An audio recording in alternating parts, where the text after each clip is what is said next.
আসন্ন ত্রয়োদশ জাতীয় সংসদ নির্বাচন ও গণভোট উপলক্ষে আজ জাতীয় উদ্দেশ্যে ভাষণ দেবেন বিএনপির চেয়ারম্যান তারেক রহমান। সোমবার সন্ধ্যা 7টা থেকে 8টার মধ্যে বাংলাদেশ টেলিভিশন এই ভাষণ সম্প্রচার করবে। এছাড়া জামায়াত ইসলামীর আমির ডক্টর শফিকুর রহমান ও বাংলাদেশ খেলাফত মজলিসের আমিরও আজ জাতির উদ্দেশ্যে ভাষণ দেবেন। তাদের ভাষণও বিটিভিতে সম্প্রচারের কথা রয়েছে। জানা গেছে, জামায়াত আমিরের ভাষণ আজ সন্ধ্যা 6টা থেকে 7টার মধ্যে এবং বিএনপির চেয়ারম্যানের ভাষণ সন্ধ্যা 7টা থেকে 8টার মধ্যে সম্প্রচার করবে বাংলাদেশ টেলিভিশন।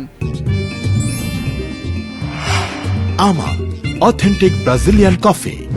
এর আগে গতকাল রোববার এনসিপির আহ্বায়ক নাহিদ ইসলাম ও ইসলামী আন্দোলন বাংলাদেশের আমির মুফতি সৈয়দ মোহাম্মদ রেজাউল করিমের জাতির উদ্দেশ্যে দেওয়া ভাষণ বিটিভিতে সম্প্রচার করা হয়। এদিন সন্ধ্যা 7টায় নাহিদ ইসলামের ভাষণ এবং এর আগে সন্ধ্যা 6টায় চরমোনাই পীরের ভাষণ সম্প্রচার করে বিটিভি। আগামী 12 ফেব্রুয়ারি ত্রয়োদশ জাতীয় সংসদ নির্বাচন ও গণভোট অনুষ্ঠিত হবে। ওই দিন সকাল 7:30 থেকে বিকেল 4:30 পর্যন্ত বিরতিহীনভাবে ভোট গ্রহণ চলবে। এবার নির্বাচনে মোট 51টি রাজনৈতিক দল অংশগ্রহণ করছে। এর মধ্যে 8টি রাজনৈতিক দল জাতির উদ্দেশ্যে ভাষণ দেওয়ার জন্য আগ্রহ জানিয়েছে।